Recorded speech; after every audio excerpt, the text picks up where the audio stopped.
Hi, everybody. Welcome to another episode of Footy with Chudy. I'm your host, Chudy. I'm here today with Edosa, the Arsenal fan, and Skiip, the Chelsea fan. Episode 2 of our season 2. We're here to talk about last weekend's games.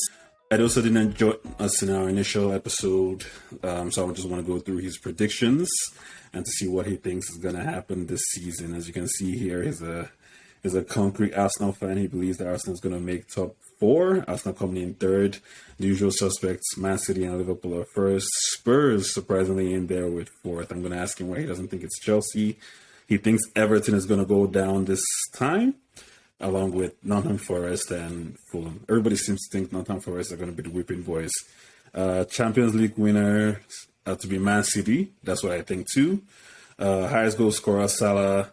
Player of the season, he has Saka. And he has one of the most impossible things here for the World Cup. We have France regaining the World Cup. So I'm just going to start you off with Edosa starting off his defense. What do you think? Can you defend these predictions? Where's Chelsea? Where's Man U? What's going on? Oh, I feel like Man U fans are also asking where's Man U, so I'll leave that to Man U fans. I'll leave that one to Man U fans to answer. So for fourth place, I would like Chelsea's team at the moment to be the weakest of the top 5 or last season's top 5. And it's more because I think their centre backs are too old, even though William keeps on telling me they're not too old. But I just think the profile of centre backs we've been chasing are much younger, which means they feel the need to de-age their position a little bit. Okay. And they don't have an attack. At least they don't have an attack that scares me. And given that I'm an Arsenal fan, I have been traumatized by Chelsea attacks. And one doesn't really bother me. Can I ask you a quick question? Yeah. If they were to get Fofana before the end of the transfer window, would that change your mind at all? In terms of their age of their defense? No, because Chelsea, yeah, sure, you have a better defense, but the attack still mostly sucks.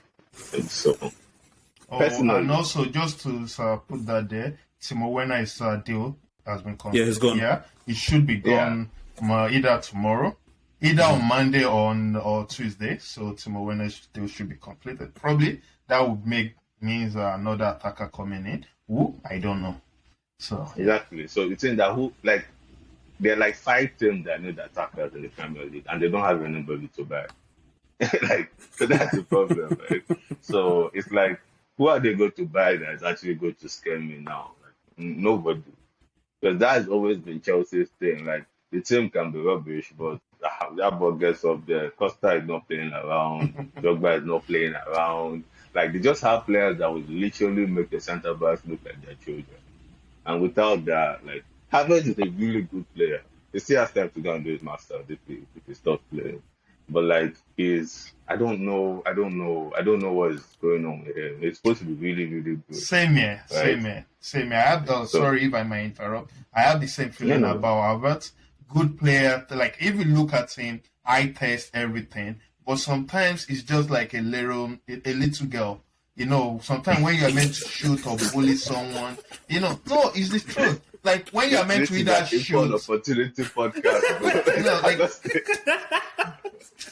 Okay, he's more of like a little, he's too... A little boy. Yeah, he's a little boy and all that. Like, when you're supposed to shoot or be a little bit rugged, it's more of like, he's still looking for that, oh, let me just slide it. Then, like, can you shoot the ball? Can you just, the way Costa or Drogba would do, like, just, body them, let them go. So, Albert, good player.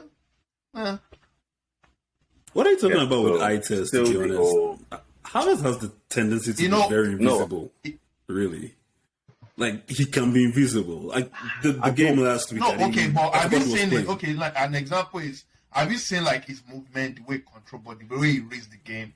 The way, like, that's what I mean by eye test, like, not just running. Yeah, like, the way he controls the ball, his elegance, the way he moves and all of that. Like, have you seen, like, you can see that. The boy, he has that ball. Chudy, that boy is good. Like, when the ball gets to him, not after the ball gets to him, when the ball gets to him, you're like, damn. Like, that thought, the way you kill it, Yeah, But there is like, okay, so after yeah. that, that's what is missing. But I think it's because he's now he's your striker for now, right? Don't Yes. even know who Always is the our striker. striker. Him I and don't. Broja. Okay, here's the thing. Here's the thing. At the time People of that were recording. this last weekend game, Yeah. they always say Mhm. Albert is the striker. But if you look at his hit map, he actually spent more time on the wing, one of the wing, more than being the main striker. So was it this Sterling game down this the middle? weekend, Sterling, again, they kept rotating. And that's why I'm like, Oh. it just, so let's see. Yeah, so maybe it's like new teammate problem. Like they're still figuring it out. Because Chelsea don't seem ready yet. Yeah, Like they're when not Arsenal, ready. when Arsenal played them, they did not seem We're not ready. at We're all. not ready. So yeah, so that's why they are fourth. They're not in the top four, basically. Tottenham, like Go on. yeah. So why Tottenham is fourth place is because as an Arsenal fan, I cannot bring myself to put them above Arsenal. That is reason number one. Reason number two, I have a sneaky suspicion that Arsenal will sign a second winger / forward. And I think that Arsenal have that, then it will push them up a level. Because as a team, I don't think you can basically compare one for one every single position apart from attack. The thing with Arsenal, And even then, the technical level. the thing with Arsenal, I believe I told you guys on our group chat, is I strongly believe that a healthy Arsenal can make the top four. The problem is Arsenal always gets injured. They always slip up as a result of injury. Look at the new player even bought. What's his name? Is it Vieira? He's already injured. Something always just happens for you guys to slip up. A healthy, full squadded Arsenal can make top four. But as the season goes on, injuries, something always happens. And I don't like to give props to anybody, but I think the most intelligent thing Skiip has ever said on this podcast was when he said that the Champions League always seems to distract Conte. And he actually put out a channel that, can you remember Conte actually doing anything in the Champions League? I'm like, no, not really. Every time he has the Champions League, it distracts him and he doesn't do well in either the league or the Champions League. So that's why I feel like Arsenal might not make it. Spurs, I don't know, but Chelsea will make it.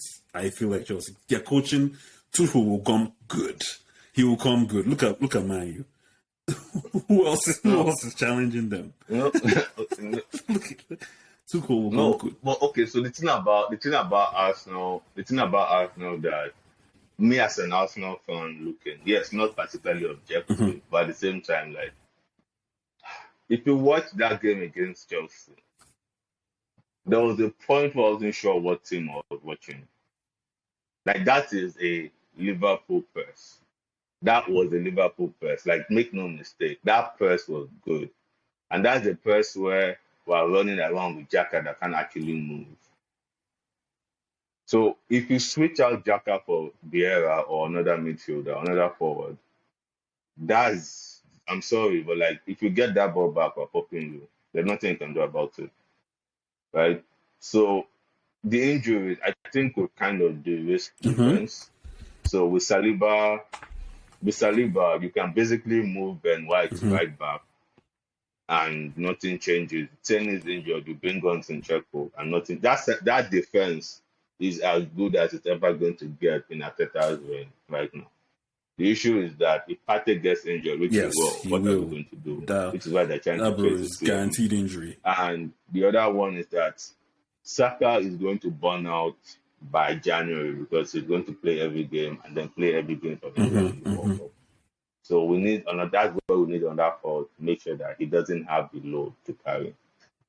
But apart from those two positions, like every single position that these guys are supposedly good in, Arsenal are just. Who do you have on the like, right wing? Looking at their Who do you have on the right wing when Martinelli gets injured? Because that's another person that will get injured. We know how it. Martinelli is left. Oh, sorry, left. Martinelli Yeah. is So who do you have on the left wing? But Martinelli goes off injured. We have Emil, who is already injured as we speak. goals He's already injured. No, he's out. He's fit. He's fit. They're managing his fitness. So what happened is last season, Emil grew too much.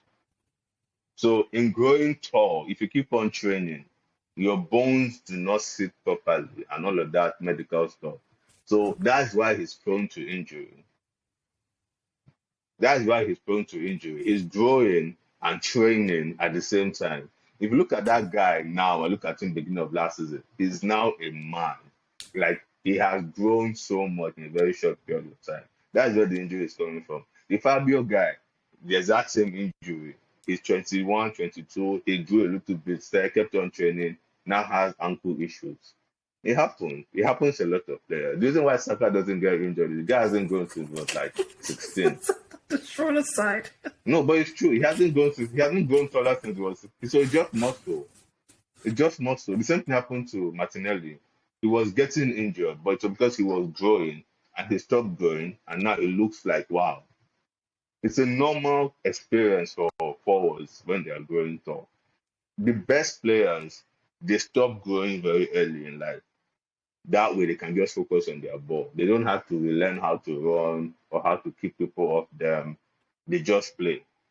So I look at Arsenal and say if you add another forward, then you can rest Saka and you can move things around a little bit to keep it fresh.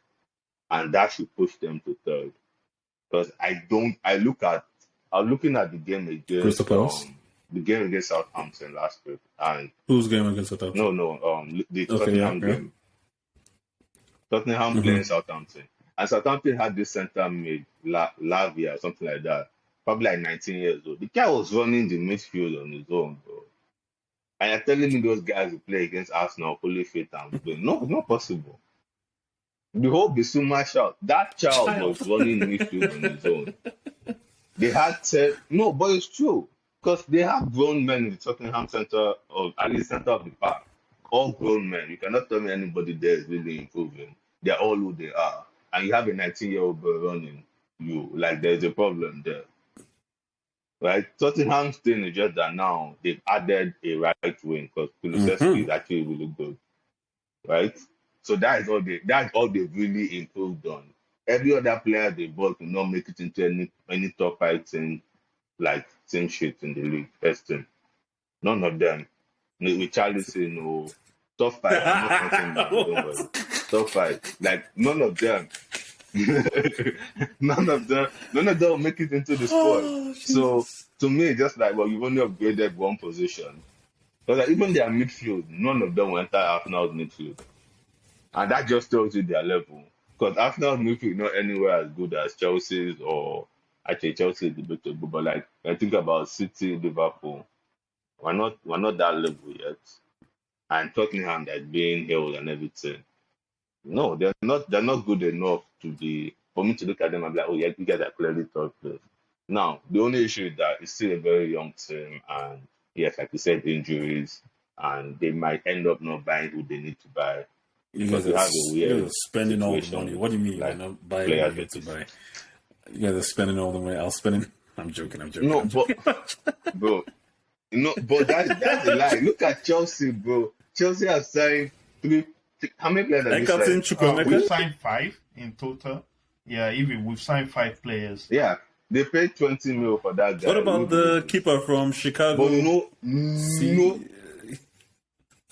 Almost 20 mil too. This is the mad thing. Nobody ever says anything when it's anybody, but Arsenal spend 50. You know why people always talk about Arsenal? Because Arsenal fans are always talking about, they don't spend money. Yes, they don't spend yes, money. Everybody else spends Liverpool money. Fans have finally agreed that they spend most money. Of them, not all so of them. So Arsenal fans are all like, we don't spend money. But again, in reality, everyone just spend. Even if you look at the small team, maybe look at Everton like years ago, they were spending. If you look at all these other teams, even West Ham, Everton is spending. Everyone spends. It's just that, again, as far as the player performs, that's when they forget about the spending. But it's when the player doesn't perform that they talk about the spending. That's, so. £72 million paper. Just so everybody is clear. Arsenal spent $72 million on Saliba. Not how much? I just want to make sure. $72 million on Saliba, and then we spent $57 million on Footy. That I just want everybody to be on the same page. It was a what that's the way we transpose the Accounting number. terms. That's what really happened. I don't know. Skip. Like, Tell us about Chelsea. What's going on? yeah. The game last What is week, really going on? bro. As the English This is the say, thing I keep it was back. as dull as dishwater. Like, what is going on here, man? No, again, see, No more here's money. the thing. Oh, trust me, Chelsea are spending close to 300 million this transfer window. I can bet you on that.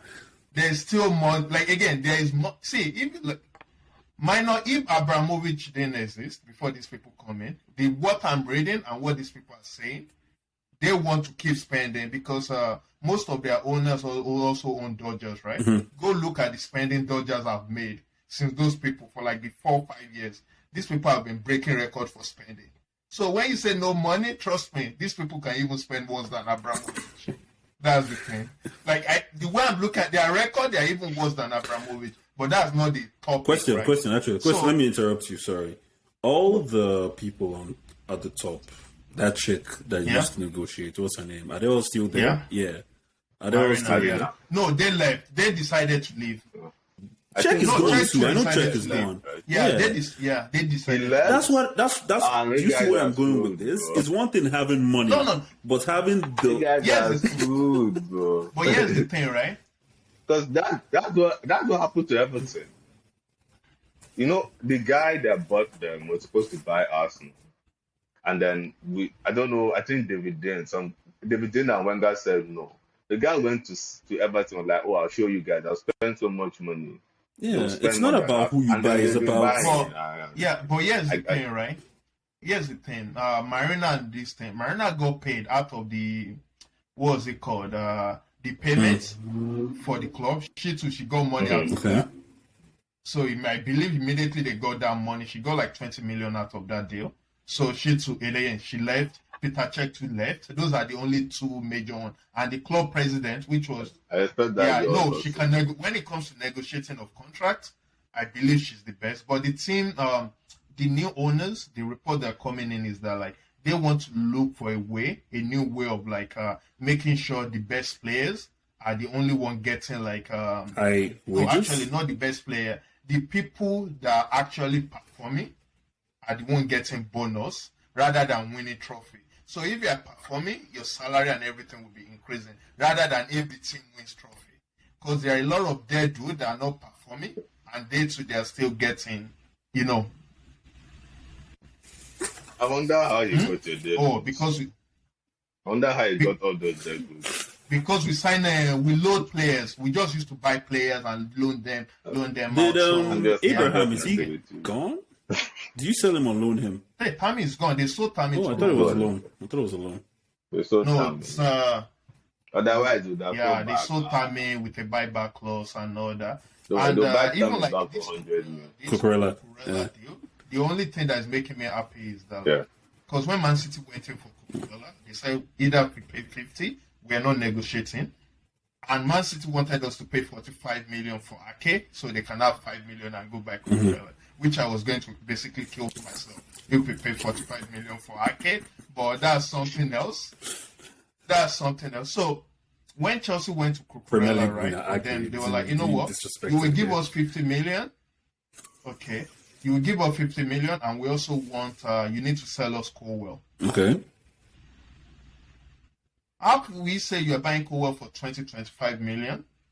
Then you will say, oh, but a buyback cost of 50 million, and we're going to pay you 50 and another 50 for Cucurella. That means we're going to spend 100 million because we're definitely going to buy Colwell back, and they're going to give us 25. But instead, Chelsea decided to pay 60 million for him. And I'm like, you know what? If you look at it like that, please pay that 60 and make sure Colwell is only on loan.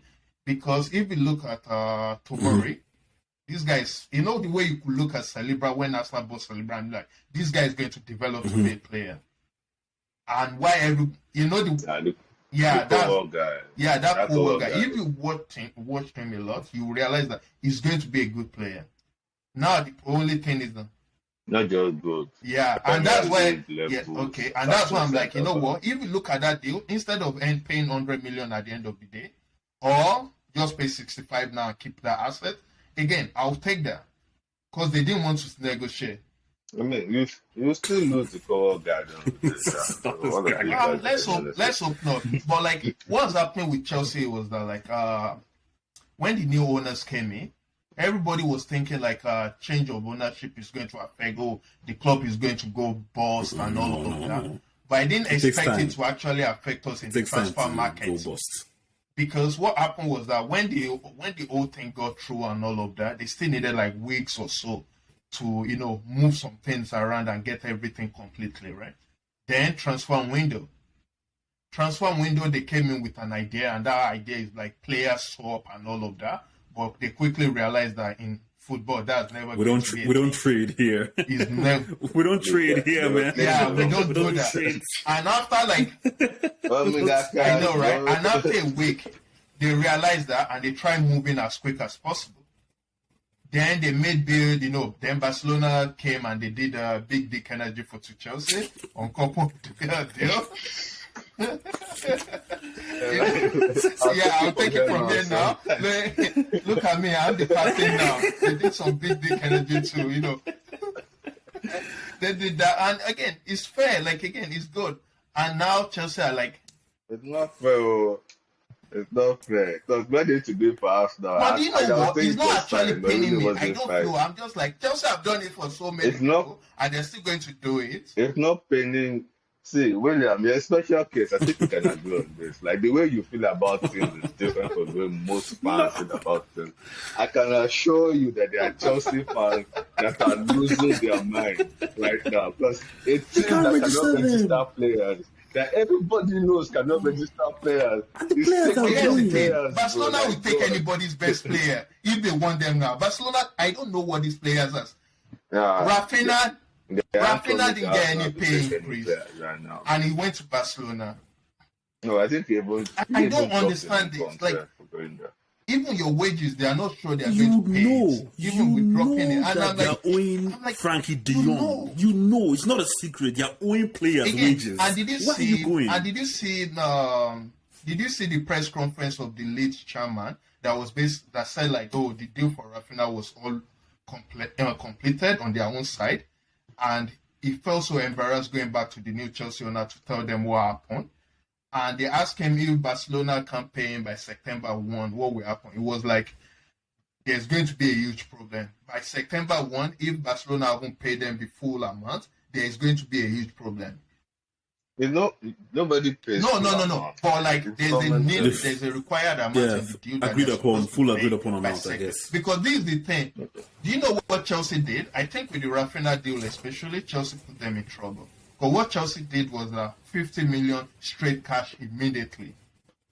So when they went to the league, said we're not accepting anything less than 40 million immediately.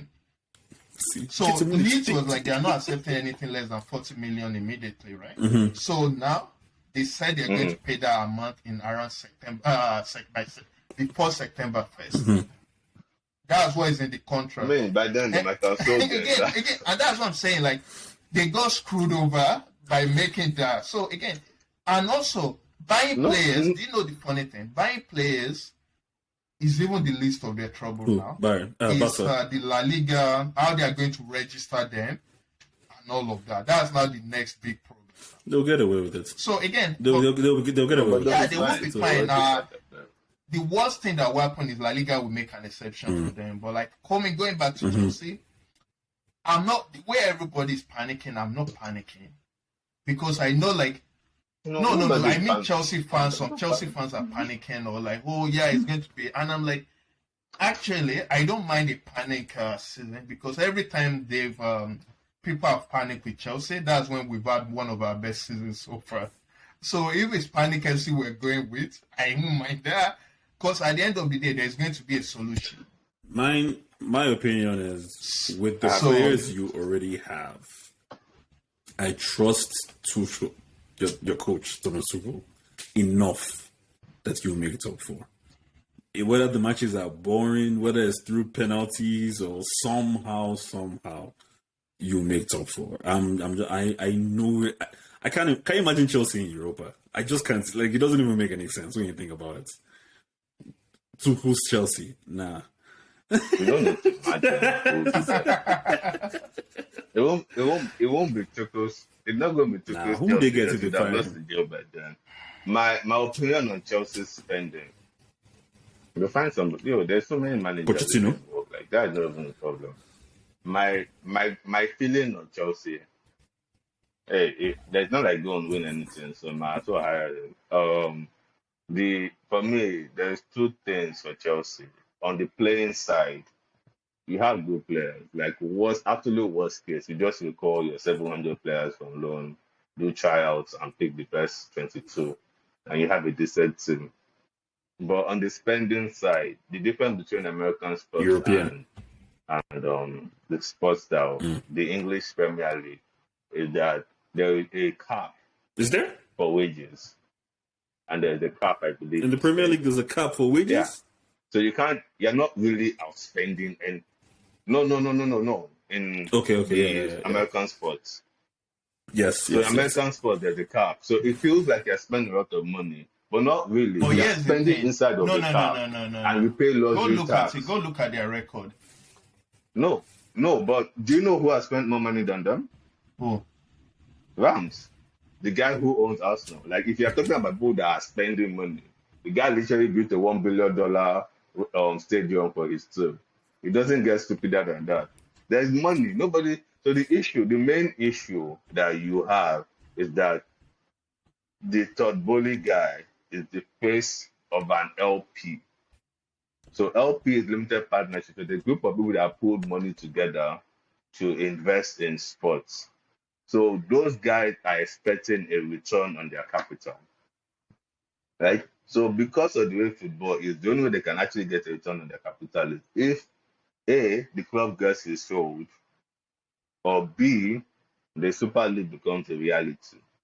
So the longer that takes to happen, the more likely that they'll just go, we're wasting money here, because there is a guaranteed return on the American side where even if you don't win this year, because of your position, you might get the player that you're not supposed to have gotten, right? You get the next first 5, no relegation. You can draft the first choice. You can swap them to a really good player, right?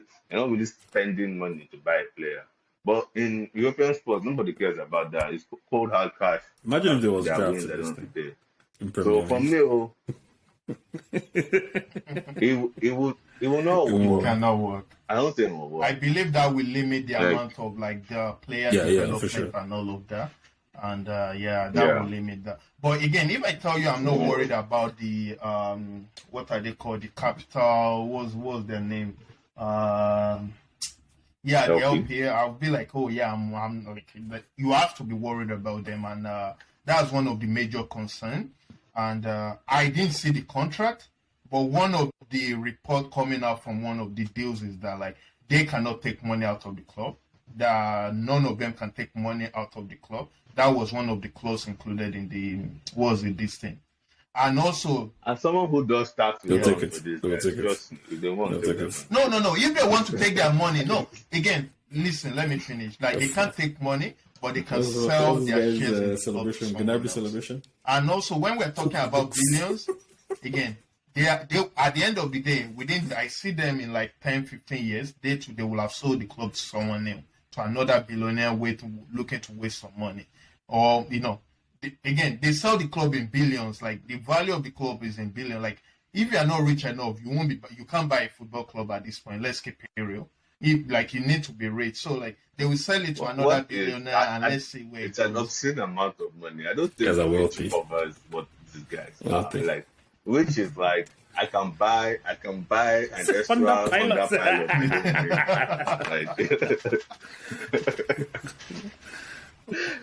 At that point, when you're buying something for billions and you don't even care whether it wins. Anyway, I'm worried about them too. But like again, at the end of the day, I'm not like whatever will happen at the end of the day will happen. Because during the takeover, most of what we were worried about, that's not where the main, situation arise. It was when they actually finished taking over. Like there was no, transfer plan ready and all of that. That's where, the problem ended up coming, So, there's always going to be issues. at the end of the day, I can't worry about something that I have no idea about is going to happen. But again, there's a case for worrying. Let's see. Okay. No, okay, so this is what I'll tell you. If you look at Man United, you can kind of see what's going to happen. So I'm not talking about like the state of their team. I'm talking about the ability to make good decisions. Because that's where Arsenal were after like the initial period when they moved to new ownership and there was a lot of changes in the boardroom. That lack of cohesion means that you cannot make joined up meaning that here's the thing. I would actually say they are together. making better decisions than the Roma Abramovich era right now. Because this is why I would say Right now. this is why I would say the right now the new Chelsea owners are making better decisions than the Obra. When it comes to transfer, because here's the thing, there are two people that have final says on transfers. Anybody coming in is Tomo Tuchel. That's one. If he doesn't want a player, it's a no. The Ronaldos and who else again? Aubameyang is the one. No. The previous Chelsea, it was more of like the scout and the head department, what was it called, Peter Cech and Tay. They will go to Marina, and wherever they present, if Marina like and the managers now do something with it. Like Conte now. No, okay, so I'll tell you. Yeah, so and do something. The difference. The difference. Let me explain something slightly different. Think about the type of players you used to be linked to, and think about the players you linked to the transfer season. That don't even need to. You don't need to even go too far. Who likes who? You would never have been linked to Ronaldo in the history of time if it wasn't these American guys that own the club. It's not even possible. But Aubameyang will not even be a thing. It's not possible. You would have had more say in that Haaland transfer. True. Or the no, we won't. Do you that's know why? 100%. Why we never? No. 100%. Do you know why? Do you know why we never have had a say in the Haaland contract? Because last year that was when we really wanted Haaland, and they chose Lukaku over him. If Marina and all of them are still there, Lukaku will still be a Chelsea player. Come rain, come sunshine, and no Haaland. It was last year we wanted Haaland. But the price they were quoting was 150. But then you would have fired a coach that could not work with the team. Like you cannot buy players based on the coach. There's actually a very interesting interview by what's his face now? Nagelsmann. You guys know I love Nagelsmann. That where he talks about how he has the type of players that he likes, but maximum 5 years and he's gone. So why is the club going to buy players for him? They buy their players and he works the best that he can with them. There are some conversations where he needs to. There are some conversations where he needs to. It's so funny that Chelsea were doing that for the last 10, 15 years, and people murdered Chelsea. Where, like, you know what, they buy players, and if you can't get it done, you're out of the door. If you can work with those players, you stay out. And people murdered Chelsea for that. Good manager. So Arteta's problem is that he can't work with random players, right? For me, that is his issue. Because any good manager should be able to take 11 players and create a plan based on their skills. Honestly, so maybe not 11 players. He can take out of 11. He can take like 9, and minus the keeper, minus the goalkeeper. He can take like 9, and he will buy 2 of his own and work with that. Because let's keep it real. There's no way you will give any manager 11 random players and tell him, work with it. No manager in the world will be able to do that. Have you seen what Conte is doing? It's not random. Have you seen their squad? Hey, wait. Have you seen the amount of players? Go look at their first 11. Have you seen the squad he came up with? No, go look at their first 11. Go look at how many of them did he buy. Did they buy when he got there? Go look at that. How many of them did he buy? Before now, he came up with them, right? He came up with them, and they were already solid. No, out of that team, they purchased it. They purchased out of that team. I think, go look at the transfer record. When Potter came, he purchased half of that team. Those are new players. They didn't just give him random 11 players. Hold on, Skiip. He's not giving anybody random 11 players. Hold on, I feel like we're going off topic. This is a debate we can have in another episode as to whether a coach can... because I disagree with that. I feel like a manager should have his own players, because in this day and age, all managers do last that 5 years. So have your 5 years, do your shit, and get out. But like I said, it's a distinct for another day. I'm not saying that you win the league with 11 random players. I'm saying you can create a plan with 11 players. a plan on how not to lose 6-0, for example. Like, keep it to actually. We do have to most come to the end of them this episode. are Manchester. Thank you guys for joining us. Thank you for listening. Don't forget to like us on Instagram, Twitter, and thank you for watching the YouTube channel. Don't forget to like and subscribe.